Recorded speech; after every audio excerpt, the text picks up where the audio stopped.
wonten dawuh sinuwun ngawi sangganing para wadyabala kepareng ambabarana ingkang sejati wonten dawuh sinuwun wonten timbalan ing adhawuh kepareng ambabarana ingkang sejati yo prajurit kabeh tak klumpukke dina iki nderekke marang tindak ingsun nggonku sowan ana negara Ngastina nanging ora kanyana-nyana nggonku kepengin sumitran kalawan sinuwun Prabu Ngastina jebul tinemune kudu nganggo bebono kudu nganggo rerupa kepareng paduka Gusti Kula Sanata kepareng ambabarana ingkang abdi yen negara Ngastina dina iki butuh wujude ya kuwi tumbal wujude kethek putih yang bisa tata jalma mula kowe aja wedi kangelan prajurit sebar ngalor ngidul ngetan mulun golek ana wujuding kethek putih yang bisa tata jalma sapa ingkang bisa lan kasembadan bondo lawan kethek putih ingkang bisa tata jalma sayakti bakal gedhe ganjarane mekaten Diwaji ya pancen mengkono menawi kula mekaten menapa sampun dados dawuh paduka badhe kula estakaken lajeng pangantipun para wadyabala benjang menapa pangantipun para wadyabala benjang menapa ora kitang sambung obor colok lintang mangkata dina iki nun ngestaken dawuh nyuwun pamit sing ati-ati aja kaya bocah cilik.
Sing maruta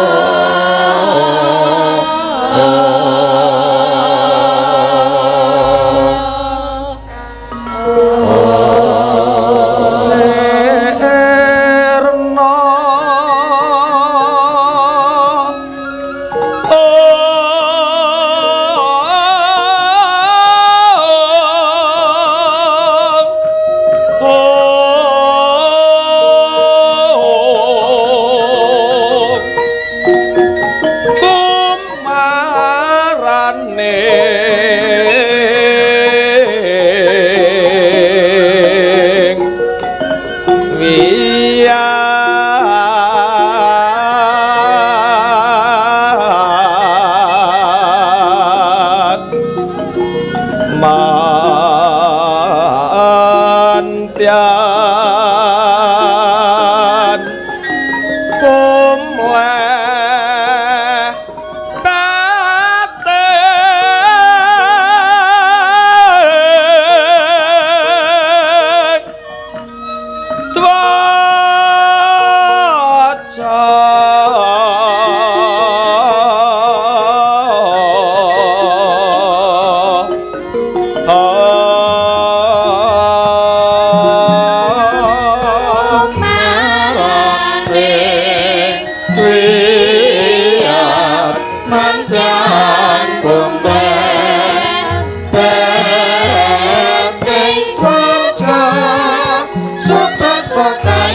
bango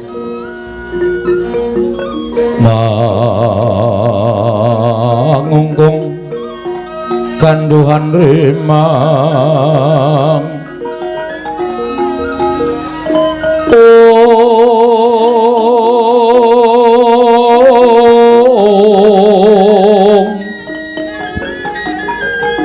lerleno tanpa kanin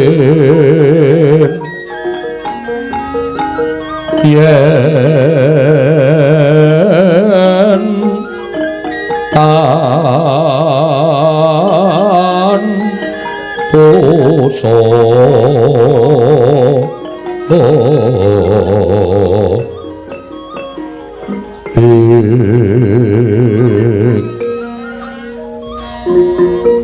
hamangku sang dia utama nalendra muda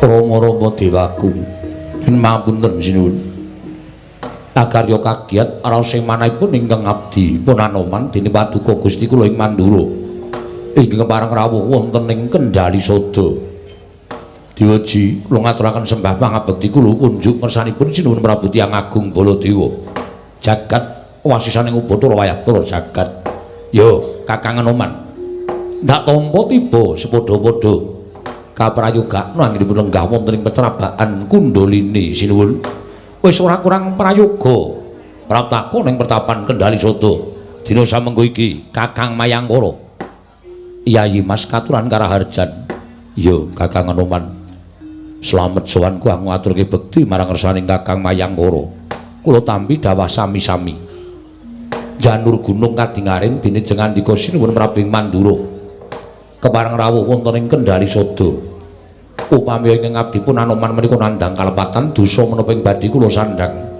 kula mboten badhe suwala upami kula badhe nampi ganjaran lajeng lelabetan menapa ing sampun kula tindakaken Diwaji kepareng amba baron ingkang sejati dhateng abdi pun Anoman Kakang Anoman wonten timbalan marata coba tak takoni wangsul ana ingkang mertitis nggih paduka sinuwun badhe paring dawuh menapa nganti suwe Kakang Anoman nggone urip ana ing alam padhang sugeng ana ing jana loka wiwit Sang Prabu Rama Wijaya nganti tekan saiki wis beda jaman ewadene Kakang Anoman isapi naringan yuswa panjang aku tak takon karo Kakang Anoman kewajibaning Kakang Anoman kuwi apa kula kadhawan rumeksa dhateng Sang Hyang Bathara Wisnu kadhawan rumeksa kalawan Sang Bathara Wisnu kasinggihan mekaten wiwit sinuwun Rama Wijaya Sang Marteng jagat kula sampun dados abdinipun Sang Nata Prabu Rama Wijaya ngantos sak mangke kula suwita dhateng negaring Ndarawati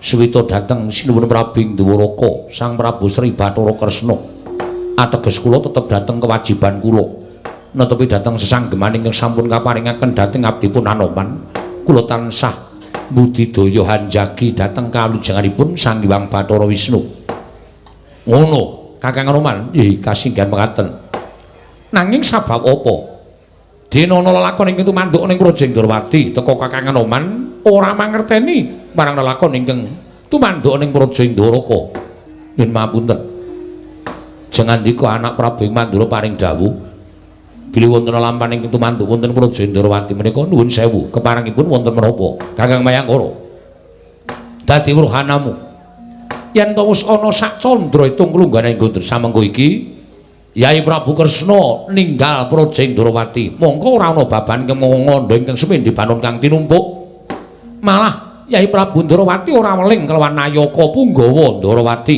tindake menyang endi wis ora kurang-kurang Baladewa ngene upaya marang lenggahing Yai Prabu Kresna parandene gagar wigar tenantu karya kalebu ngrawuhake para brahmana winasesewa sugata miyang para nimbuna supaya anggulari menyang dilenggahi Yai Prabu Kresna parandene ingkang katindakake gagar wigar tenantu karya Mula tumuli Baladewa sowan ana ing Kendari Sada ingkang sayekti marang bakal nanjihke marang Kakang Mayangkara yen to pancen Kakang Anoman kuwi rumeksa marang yuwananing Sang Bathara Wisnu.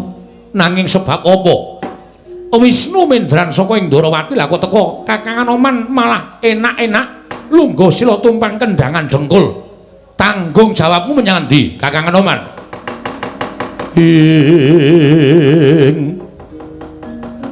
Sikron dedeng gayung akasa risari sikro risang Ramandaya pati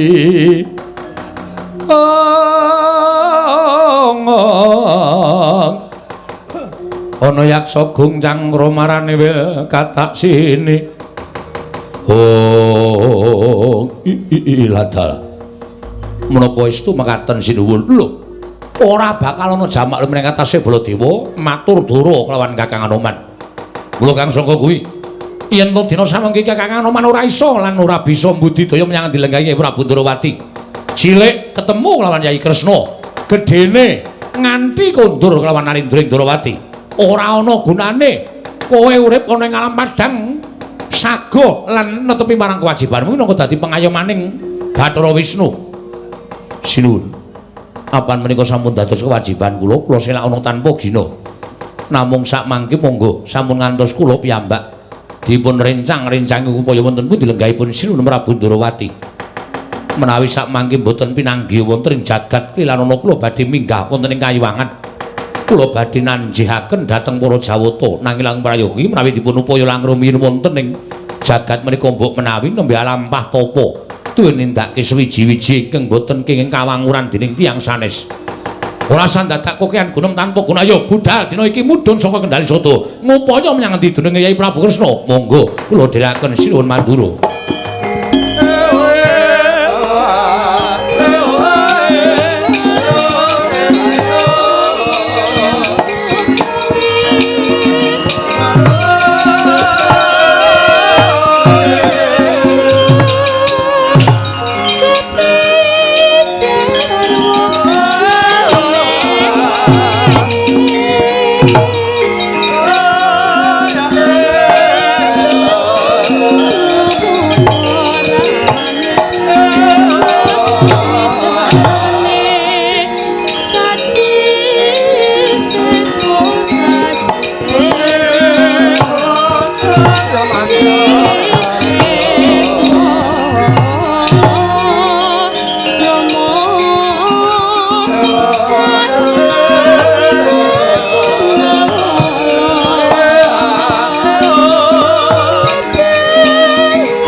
Nututi lamun katututan lamun mangsa prawira digdaya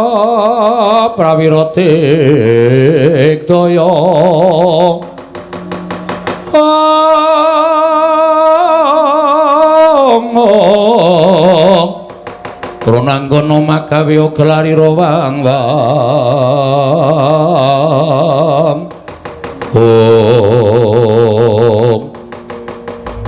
katrenjo barisan nadyan mung sithik nanging kok mepalangi dalan sawa iki takon karo aku lho dhisik ngaku kowe sapa prajurit saka ngendi lan wigatine apa dene mapan ing tapel wates pertapan Kendari Sada takon karo aku kekeseting Sang Prabu Kumbarayaksa aku tumenggung Sumbang Surajigja ya balik kowe sapa Senopati Ndorowati Raden Setyaki. Raden Setyaki Singa Mulangjaya, Singa Mulangjaya.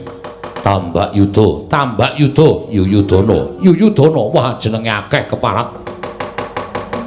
Rantak-rantak laku ning Prawadya Bala Maragaging aku aja mati tanpa aran. Wani mapan ning lengkeng gunung Kendari Sada. Ana wigati apa? Setyaki malah kepasang Yugya katujuh kene. Dene laku ning Prawadya Bala iki mau durung ketemu karo pawongan siji wae. Ning bareng tekan kene ketemu kalawan kowe. Wigatine apa? Didhawuhi dening Sang Prabu Kumbarayaksa kinen ngupaya menyang endi dununging kethek putih yang bisa tata jalma. Yen kowe iso nuduhke, upama kowe iso nuduhke lan aku iso mbantu kethek putih mau. Ganjaran mengko dipara loro, aku separo, kowe separo. Mula rasa dadak wigih ringa-ringa lan aja nganti ana rasa tida-tida. Yen pancen kowe ngerti tuduhna Setyaki. Kagiat risang kapirang urinangkul kinempit kempit dosa ngreknaning bawana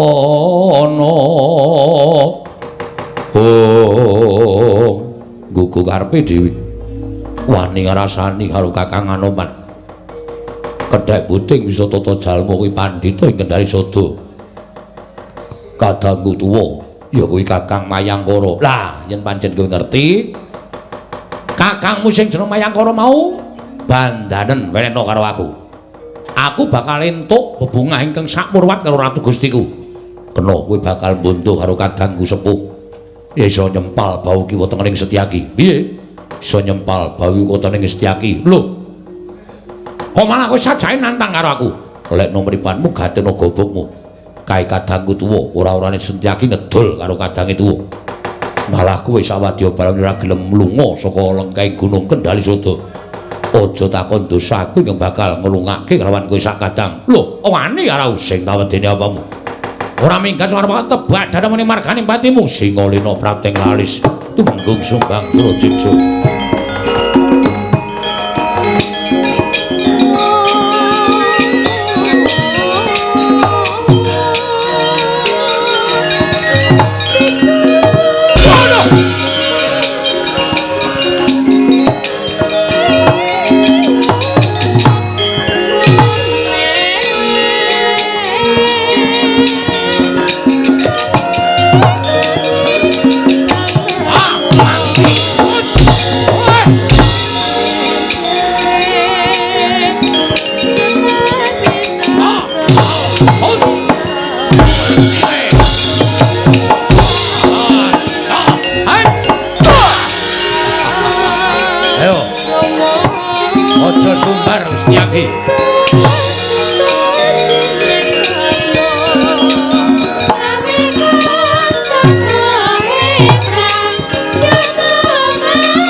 Wah, lho munyuk putih.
Jurit melayu-melayu eneng opo? Wah, sinuwun.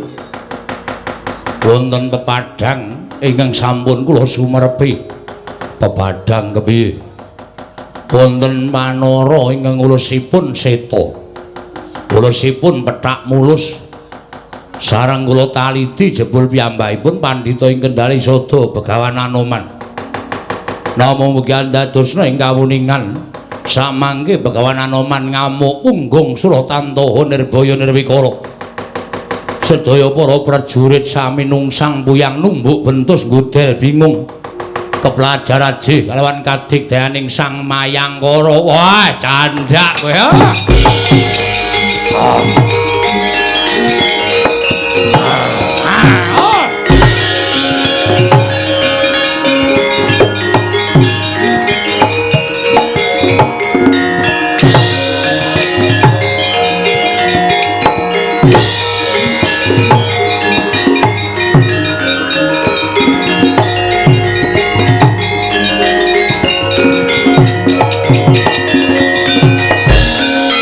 Bombong enggalih Sang Anoman nalika semanten saged mbubaraken para wadyabala. Kocap kacarita nalika semanten eling-eling yuswa wis kaladuk datan saged winilang cacahing driji wis mangabad-abad ewadhe tasih kasinungan kasekten linangkung. Mila jroning bombong ilang kaprayitnaning Sang Anoman tumiyup saking dirgantara Sang Prabu Kumbara Yaksa sigrang gigit janggane Sang Anoman dadosaken kaget mengki Sang Mayangkara wae.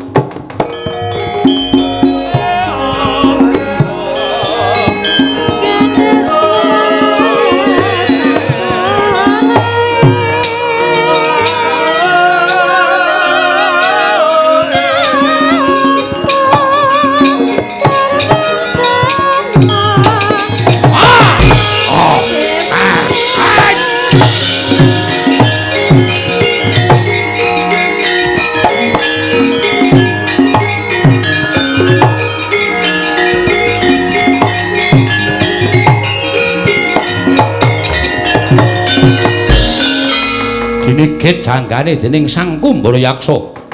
Nalika semanten Sang Anoman kagiat parandritan ngraosaken sakit amung datang saged nglawat sigra tanggaping gatiri Sang Mayangkara yayah nyendal tali wangsul tinimbang pejah saking Sang Prabu Kumbara Yaksa atrimah ngraga sukma uncat saking raga ngambah halamantara.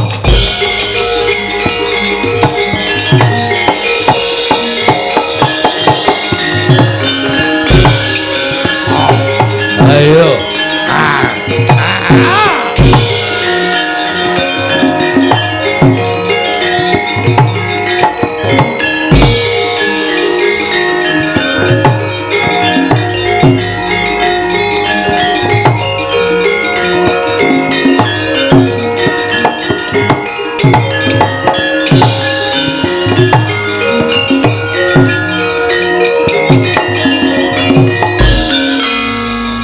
saiki mlayu-mlayu ya kene.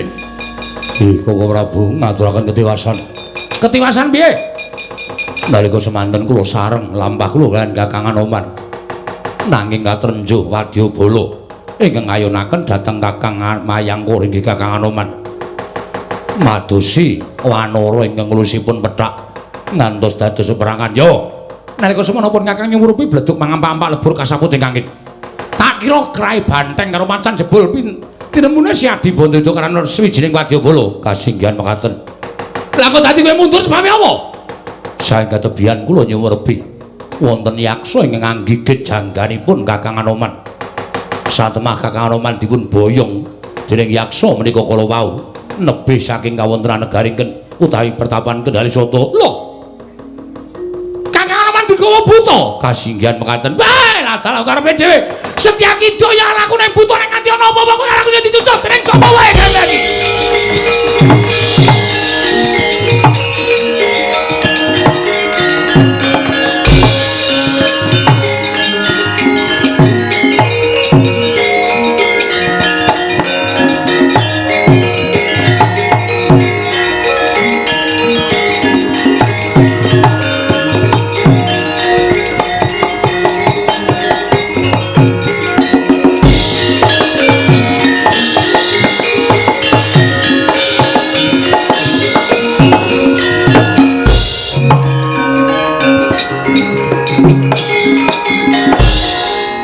Kok malah ndengok iki apa ta, Mir?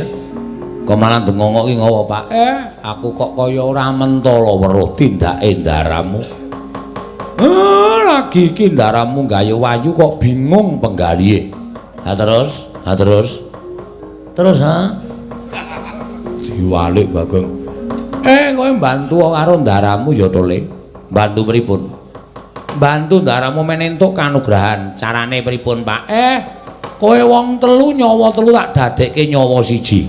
Wah, aneh iki to. Bayar sulapan, Pak. Mbok ngenteni pasar malam, Pak, nek buka sulapan. Iki ora kok sulapan ning nyata. Wis padha menenga wae tak puja tak suwunke ngersaning sing gawe urip. Muga-muga apa kang dadi penjangkaning Semar iki kasembadan ala Garing Petruk lan kowe Bagong.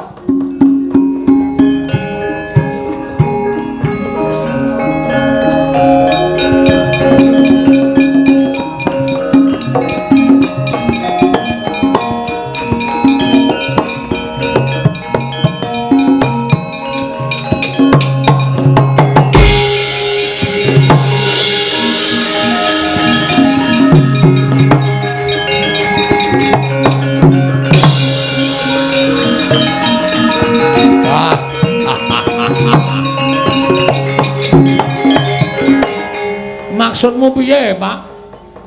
Iki kok dadi aku mbungkuk mengarep. Tanganku nolor mengarep. Iya aku dadi piye to, Pak iki karepe? Iki piye to, Mir, kok kaya ana ning jero ruangan kok aku kaya ana bolongan cilik. Anggere tak leboni tangan melar. Tangan kok lebokke kok mingkup meneh. Iki sing ning ngarep sapa? Aku, Pak. Wah, lah kok dadi Bagong sing dicatah ning nggon sirah. Kowe tak kandhani ya kowe dadi gajah. Lah, ora tenan to. Wis cilaka truk iki. Piye? Iki nek kecekel pawang sirkus iso dicandhak dhewe bendina ming turut tobong sirkus. Arti apa? Dadi gajah, penyakit to Semar iki. Kok sikik to. Nek ora ngono ndak daramu ora klakon kedunungan wahyu. Kowe nganggo jeneng gajah sapa sakarepmu lah. Saiki kowe mlayu wae. Nanti neng negara Ngastina. Piye budidaya supaya Dewi Banowati keplayu saka negara Ngastina sakarepmu nggone budidaya. Waduh cilaka iki truk. Lah cilaka piye? Nek nganti konangan prajurit Ngastina ana gajah ngamuk, tumbak modar iki. Ora nek mati ora. Kowe ora nglakoni kene iki sing dijatah nglakoni. Waton iso ora. Wis gong distokke ngendikane bapak we. Ya wis. Nek nganti engko aku ana apa-apa tempuke kowe lho, Pak. Ora usah kuwatir. Mlayu wae sing banter. Jujuka ning Taman Ngastina. Siap sendika ngestaken dawuh. Truk sikile aja dombo lho. Ora. Aku sikil mburi loro, aku sikil ngarep loro karo tanganku maju mengarep apa ya telale. Hah? Telale. Oh iya, Ning. Ah iya. Gareng endi gareng? Mburi dhewe ya apa? Waduh. Edan iki aku entuk bolongan cilik banget iki. Kuwi sing sok ngerok jenggot lho, Tre. Apa? Sing sok ngerok jenggot silet. Ah. Kuwi. Oh, mulane kok ambune teng-tengan ora. Kok ora kuat le ambegan iromu lebokno nggonku bolongan kuwi. Mah, wis klepret kaya ngene kok padake ra. Saya mangkat aja jogoke ana omongan. Yo mangkat jogong yo.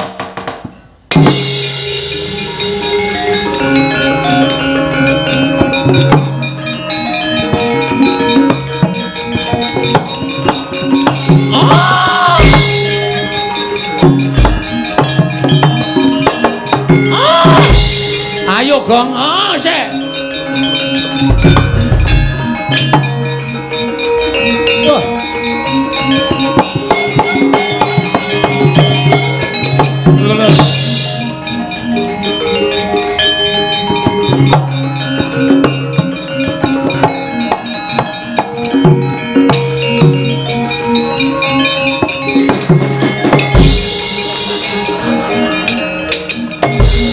Ngandel ora?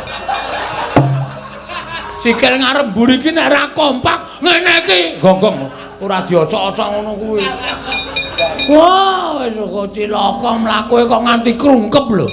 Lah iki ning kene kudu latihan. Ngangano pokoke karo gemermeng terus ya. Ngiwa nengen. Ya. Men ora tiba gajah mlaku tiba. Wong sikil mburi aku sikil ngarep loro ya ora sinkron. Ning ngobake pokoke kowe muni ngiwa nengen dadi aku men ora ketrikel. Ya mangkat ya.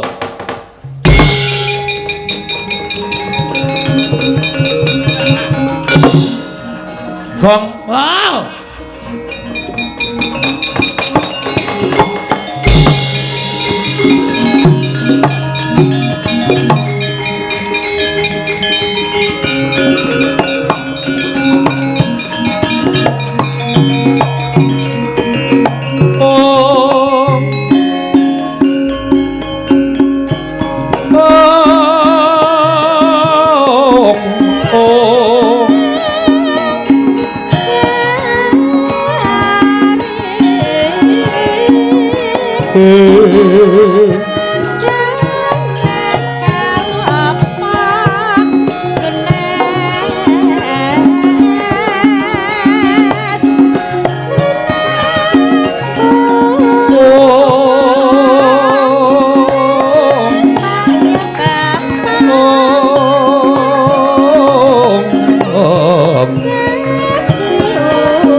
Taning kalanggawan aglar pandaan muncar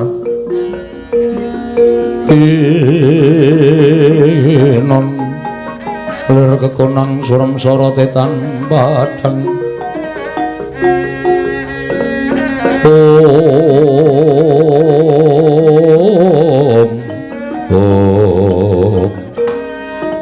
Om Mastunomo sidam skaring bawana langgeng Buya pangling kaya sukma wicara ingkang abiyantara ning ngarsa ulun inggih Pulun kemarin kula ngaturaken sembah sumangga ing pangabekti kula kunjuk ya sukma wicara luntama akarya bombong tias ulun apa ta wigatine dene jeleng kita sowan mongko tanpa tinimbalan nggih wale-wale menapa Pulun estunipun namung nanjaken dhateng lelampahan ingkang sampun linampan dhateng wayah pun Kresna bilih kula nampi sasmita Jawata badhe matedhaken kanugrahan inggih menika tigang perangan ing setunggal ing sinebut wahyu katentreman angka kali wahyu kaprajuritan angka 3 wahyu pulung ratu Pukulun Menawi ingkang wayah menika sampun nampi sasmita ateges kula menika ingkang dipun wenangaken gayuh kanugrahan. Lajeng sakmangke kula badhe nyuwun priksa. Menawi ngantos dangu anggen kula nglampahi tapa parandene dereng wonten menganing dewa. Ingkang kula tampi tumunten kula nglaga sukma sowan resa paduka Hyang Adi Pukulun. Ing wigati namung badhe amethuk dhateng tumurun ing wahyu menika Pukulun. Oh, Mastu nama Sidam. Kresna, kula wonten timbalan. Apa ingkang dadi atur kita mau apan kepara nyata. Jawata bakal matedhake wahyu telung perangan. Katentreman, kaprajuritan lan pulung ratu. Nanging apa to sababe dene wektu dina iki dewa durung matedhake kanugrahan krana wahyu pulung ratu oncat saka kayiwangan mbuh menyang endi papan dununge. Samengko wahyu telu ingkang jinangka bakal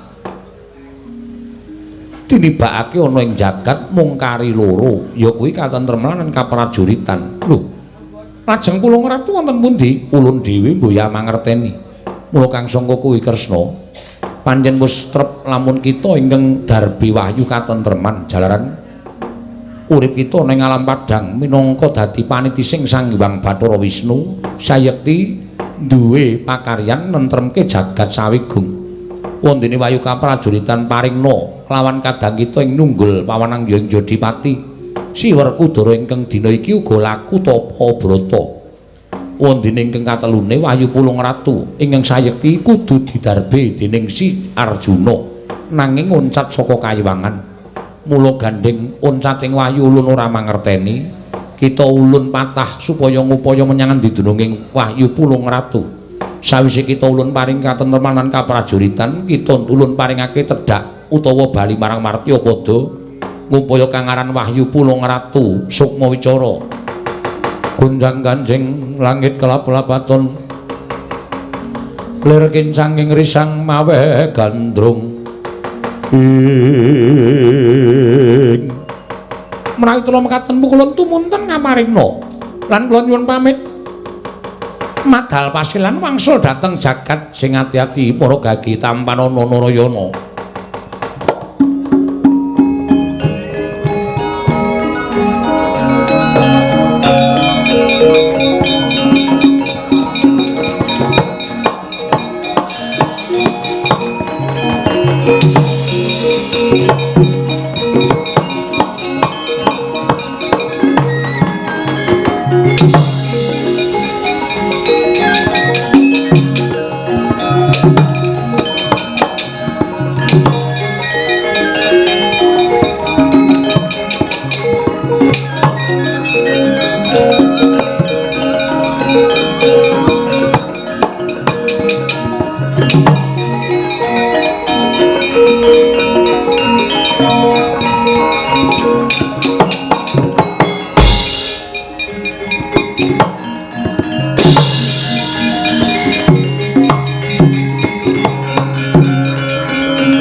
Bang Mangaruna kadinetraning angga rapo sabdaning kukiloring kanigara sageter kene donganing konglir wuwu sing pene panca iki mayangkara inggih kasinggihan mekaten Pukulun.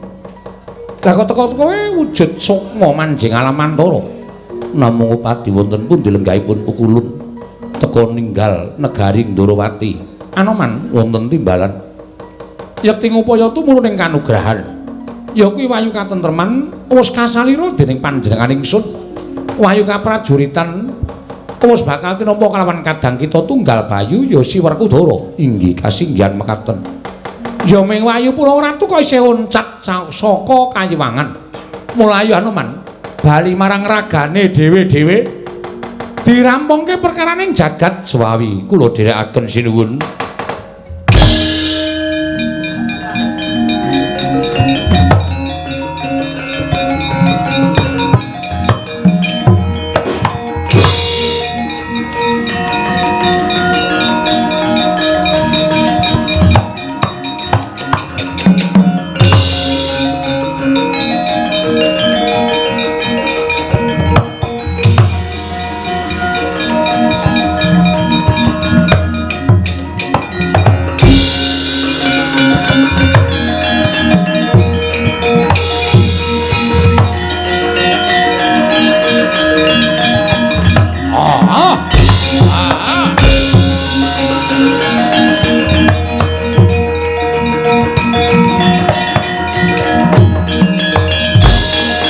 Ing Astina Maha Prabu Duryudana nang ngandika duharining sun Werkudara wonten dawuh pripun kabare entuk gawe napa mboten kula nyumurupi piyambak nggih sinuwun Kumbara Yaksa pranyata mboten namung kandhek wonten ing pangandikan nanging kababar dados pakarti buktinipun Wanara Seta menika mboten sanes kejawi namung Anoman sakmangke Anoman sampun dipun papanaken wonten ing alun-alun negari Ngastina aturipun tawi pengendaripun Sinuwun Prabu Kumbara Yaksa inggih namung paduka ing kedah mejahi dhateng pun Anoman ya sinuwun saya becik kadadian yen to sampeyan ingkang kudu mateni Anoman mbok tugel gulune kuandane dipertak ana ing alun-alun negara Ngastina kene kaya ngopo wujude Anoman patenane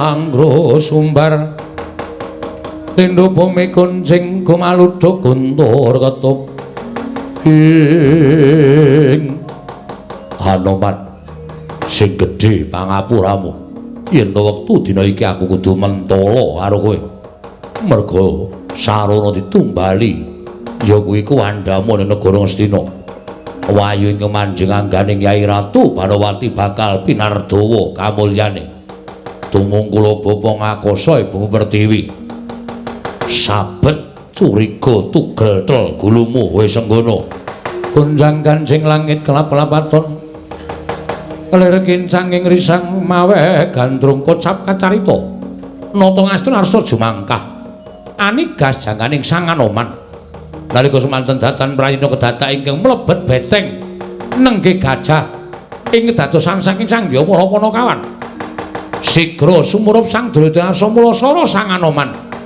den gading konta nata ngastina Prabu Duryudana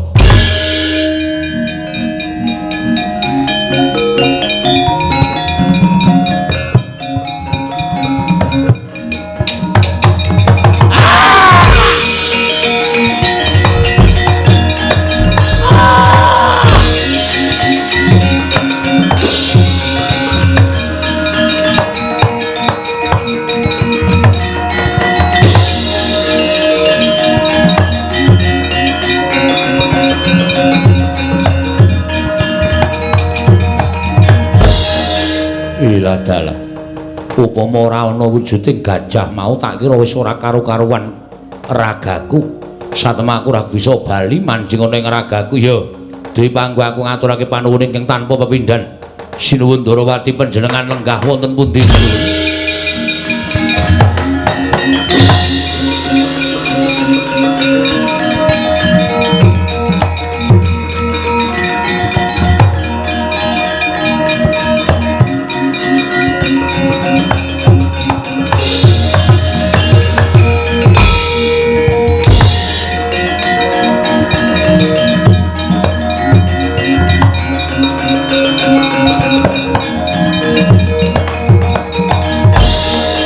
Batobat. Iki ana wujuding duwe panggol aku dadi mlebu jroning taman Batobat ngrusak pepasrening taman nabrak ya apa-apa. Gajah yen pancen kowe bisa tata jalma satataning titas wantah. Kowe ngaku sapa jenengmu? Tru. Sapa jenenge, Tru? Wis manut. Ah, dhewe lungae mau do nganggo jenenge. Ha iya. Ha takoni jenenge. Bambang. Bambang dengkulmu. Gajah kok jenenge Bambang ora. Wis karangan. Lah seru-seru. Ya. Dewi Banawati, Batobat, iso guneman, iso. Pancen aku diwenangake iso tata jalma sak tataning jalma wantah. Kowe takon karo aku. Aku gajah. Gajah alas. Gajah alas piye? Gajah Binggolo. Gajah Binggolo. Kowe Gajah Binggolo? Ya dasar para nyata. Kowe Banowati. Iya pancen aku Dewi Banowati, bojone Duryudana. Patu-patuan. Ngerti kowe? Ngerti wae, kena ndelok TV. Kowe bojone Duryudana. Iya pancen mengkono. Lah ngene Banowati, suruhmu apa? Sumurupa. Sumurupa. Sumurupa. Pramtaku nang papan kene sayekti wing bakal ngadili karo kowe. Loh, patu-patuan. Aku kleru apa? Aku salah apa kok bakal mbok adili? Kowe ora salah ora kleru ning jane salahmu tok kendhit tok impit. Salahmu kuwi tok gembol. Salahmu mbok gendong ngalor ngidul. Lire piye dene kowe kandha kaya mangkono? Walah kowe iki rasa dadak sok kemersik. Sok suci kowe Banowati kowe. Aku ngerti sejatine kowe kuwi manggon ning negara Ngastina, kowe dadi bojone Duryudana, ning asline kowe iki ora seneng karo Duryudana. Kowe asline tresna karo Janaka, ha ta? Ha ora? Aku tak takon karo kowe. Kowe iki sebagai apa? Aku Prameswari. Ha, kene Prameswari. Kenang apa Prameswari kok ora iso dadi patuladaning para kawula? Nek Prameswarine kowe kendho, kembene lobok, kembene Urataya kowe. Sing bener ya to. Lobok kembene kendho ta piye? Lobok kembene kendho ta piye? Kuwi arep kepiye kahanane kawula utawa wanita sak negara Ngastina? Hah? Oh alah Banowati, Banowati kowe iki ayu, pancen ayu. Sapa nyawang kowe ora kepencut? Ning ayumu ki pupuran wisa. Ayumu ki racun. Ayumu ki pestisida. Pestisida barang.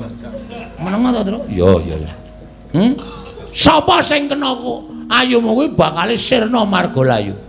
Wong wedok ora duwe tata, ora duwe etika.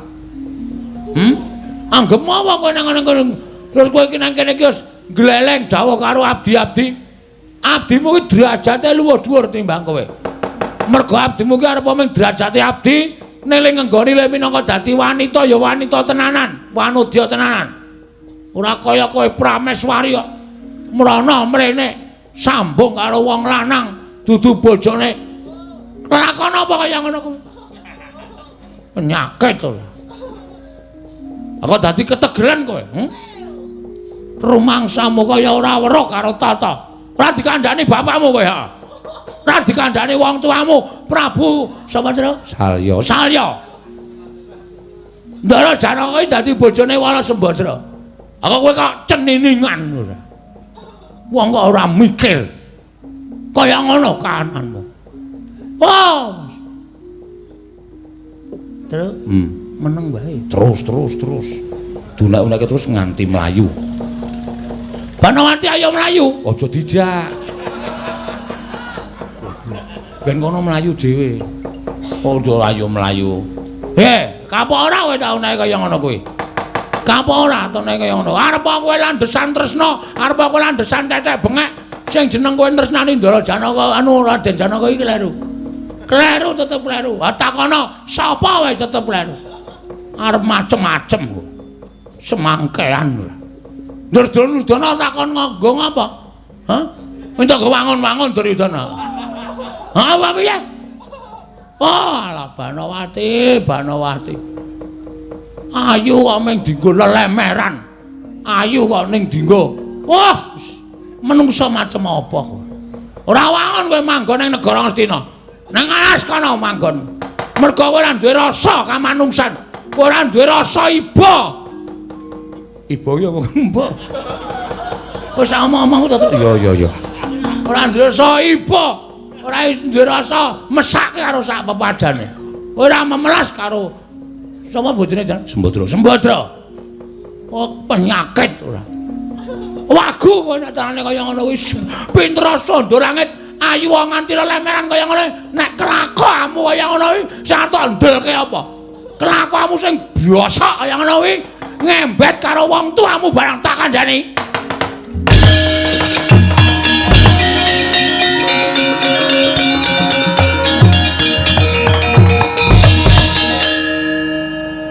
Nanti kentaan kata-kata ya gitu. Wis ora apa-apa, mlayu wis mlayu. Wis. Aduh. Kacune tiba ya wis ben. Ameng kacune tiba. Arep pengen ngambu kacune wong ayu. Wis rasa diambur. Wong ngono kok diambur. Banowati. Banowati. Aja mlayu kowe. Aku sing arep ngadili karo kowe.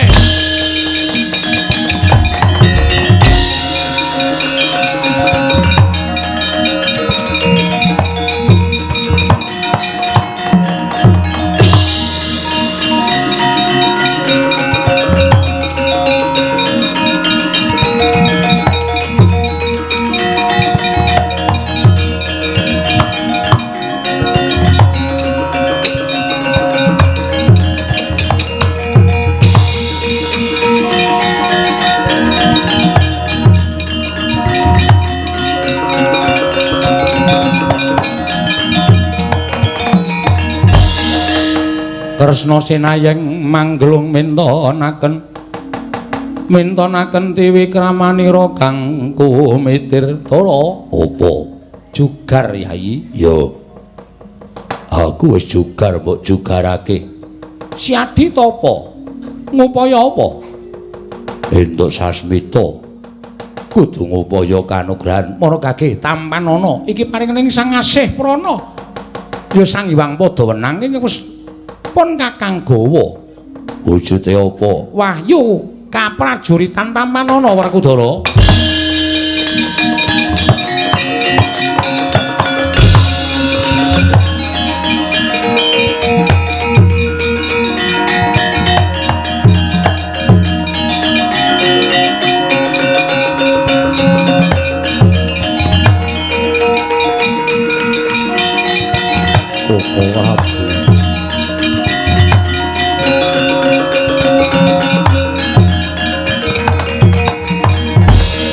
Koko Prabu sesembahan kula. Koko Prabu pengayoman kula. Lho iki Janaka kok teka-teka nglumpruk iki ngapa? Panjenengan sampun dura kaliyan kula. Lho, aku goroh ngapa to?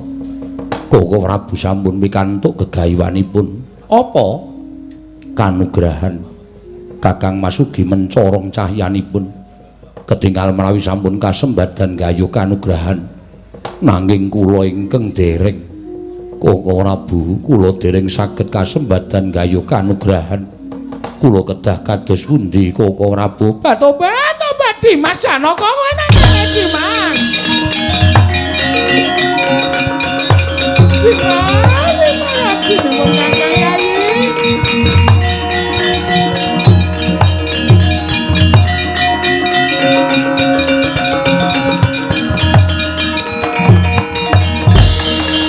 Janaka tobat Dimas. Pun Kakang Daya wujuding gajah, pun Kakang Daya wujuding Dwi Panggawa tobat. Dimas Arjuna aku tulungono Dimas. Lah kuwi wis entuk wahyu ngono kok Janaka. Wahyu Drampa. Wah.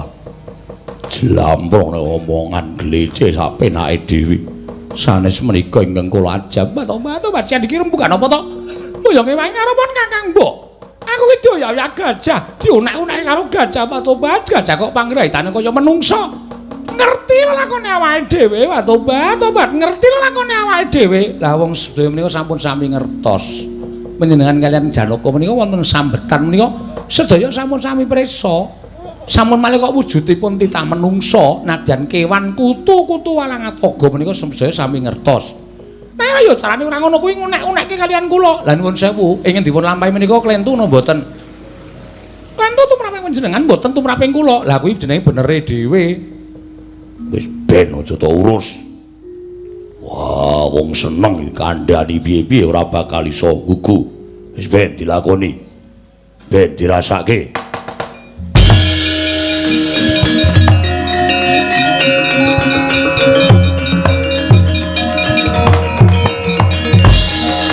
Supe Sang Banowati nalika semanten supe lamun wis kedunungan kanugrahan mboten kenging cecaketan kaliyan priya laminipun kawandasa dalu kawandasa dinten panandhine dipun merat Sang Arjuna ngrangkul lungayaning Sang Janaka oncat wahyu manjing angganing Janaka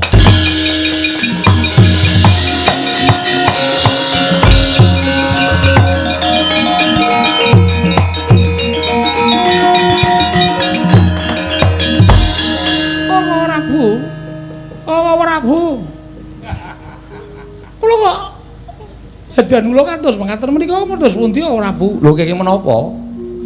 Dumadakan kok badan kula menika lajeng mboten gadhahi kekiatan pepres bayu Kang Tapis. Lah kandhani ngeyel. Menjenengan menika nuwun sewu. Gegeden niat ning raga mboten nyekapi. Tegese piye kuwi? Apa dadak tak cethake to ya? Gegeden niat nanging jane raga wis ora iso nututi karo karepe niat. Ngece aku. Ora. Wah, ngece wae. Ora Werkudara, aku ora tau ngece karo sapa-sapa. Wah, Janaka wonten dawuh. Janaka rasane piye? Raos kula malah kados wuwuh tenaga kula.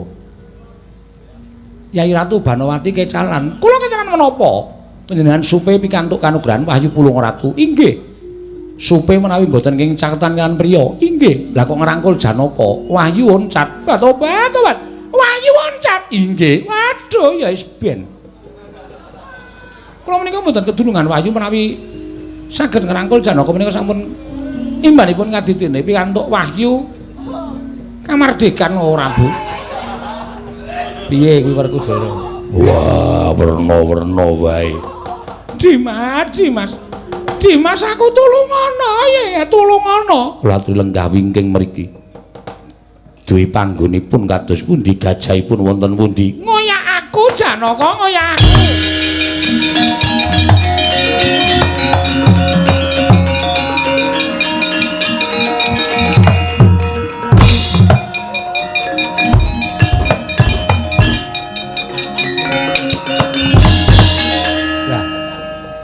Gajah kok bareng weruh aku kok njur noleh malah nglungani Gong. Ayo rono. Ana Sinuwun Ndarawati mesti diajar awake. Ana Ndara Werkudara mesti diajar. Ora ora rono ora rampung-rampung. Iya.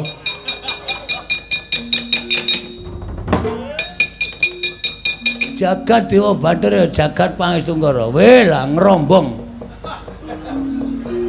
Iki Dimas, iki gajahe. Gajah kurang ajar. Kowe sing kurang ajar jane. Manusia macam apa kowe? Oh mangsane sing wedok dikandhani sing lanang ngijrik wae. Oh kok ora Bu, kula malah digetak-getak. Wis tak tandangane gajah iki ora sing nandangi aku ora rampung-rampung. Gajah. Telale mundi iki kowe ngerti sapa aku? Prabu Kresna Ratu Ndarawati. Weh lah pinter wae sekolah. Terus karepmu apa? Oh ya Dewi Banowati. Aku sing mepalangi. Lho wani karo aku sing nawedeni apamu? Wah minggir tendangane kok sik kowe ora entuk melu-melu kowe. Wow, sing gedhe kok njur urung-urung arep nendangi wong rung disemprit wasit kok iso ditendang. Ngoten ah. Permlek apa? Permlek ora. Senengane ora. Wis to, ora sandadak kokian guna musik tanpa guna ayo do salin. Do salin ora? Ora salin tak senjata cakra pecah sirahmu kowe.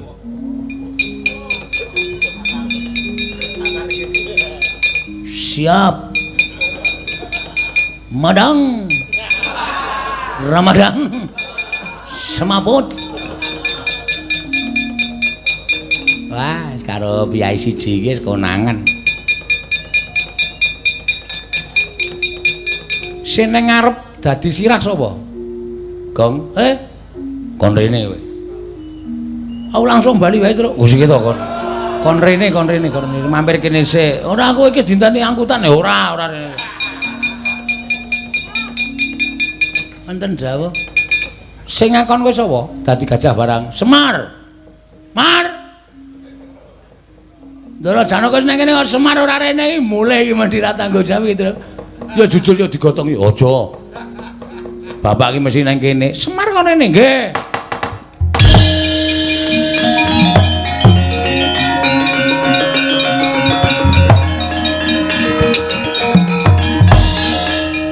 Nendi bapakmu? Kae nang mburi. Wonten dawuh. Niatmu piye to? Sampeyan ora usah kula jlentrehke nek rak Ndara Janaka wis kelakon kedunungan Wahyu nggih to. Nek mboten ngonten mboten rampung-rampung. Ya, aku ngerti aku tanggap. Yen pancen kaya ngono, Semar ingkang bisa mbudidaya. Matur nuwun. Banowati, Banowati.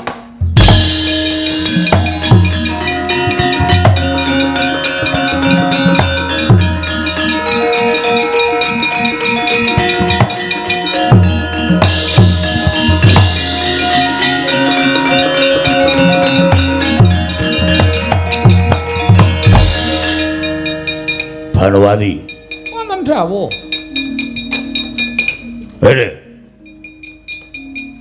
Yai Ratu tindak mriko. Ingisaken dawuh. Watu napa to ya? Dateng soso.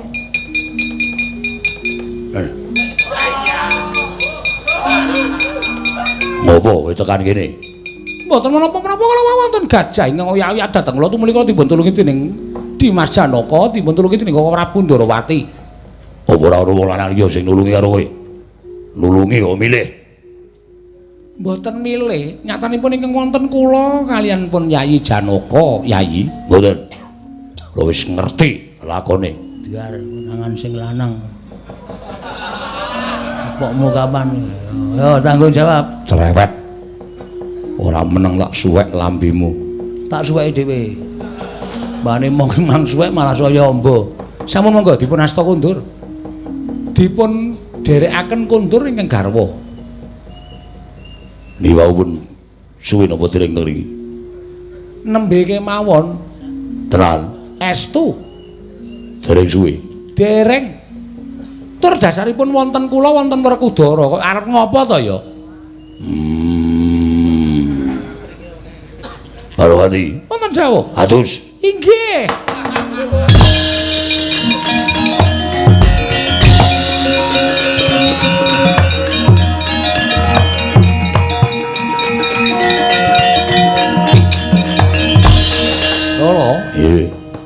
Ketap-ketap ning akasa ana buta kae. Wah, jangkae dudu mungsung. Sapa Anoman sendika ngestaken dawuh sinuwun.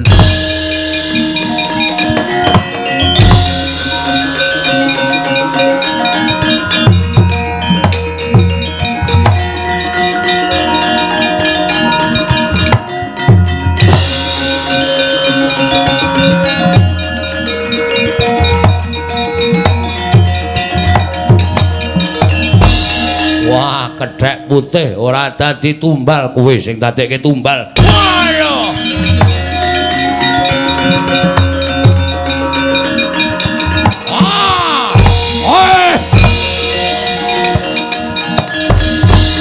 Waduh mati aku. Dasare kowe sejatine wis tekaning pati nanging ramyang dadi menungso. Ayo bali nang asal mula bukane. Waduh mati aku. Ora gelem bali marang asal mula buka mujud aku dosa aku yang bakal mula soro karo mati.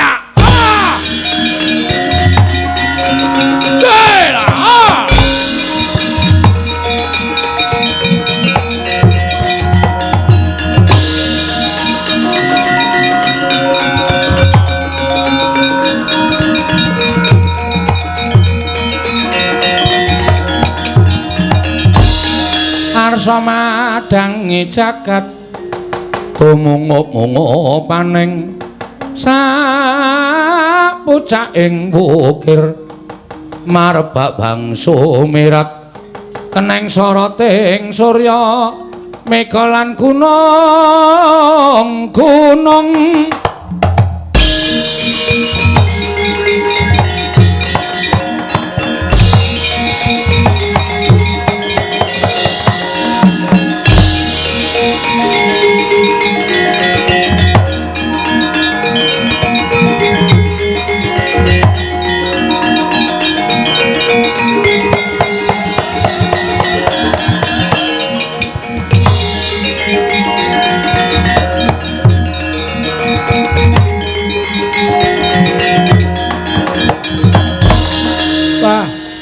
Wahyu katentreman kaprajuritan lan pulung ratu tetiganipun sampun manjing ing negari Ngamarta.